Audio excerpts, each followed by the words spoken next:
So when you talk about feedback, I have to assume that you're talking about criticism and constructive criticism. For me, I've always enjoyed hearing other people's thoughts, opinions, and beliefs. I keep myself completely open to the world. I enjoy learning about other religions.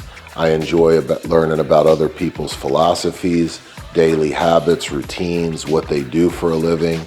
I enjoy when people give me feedback on the person I am because it helps me with my ability to see myself from an outside perspective.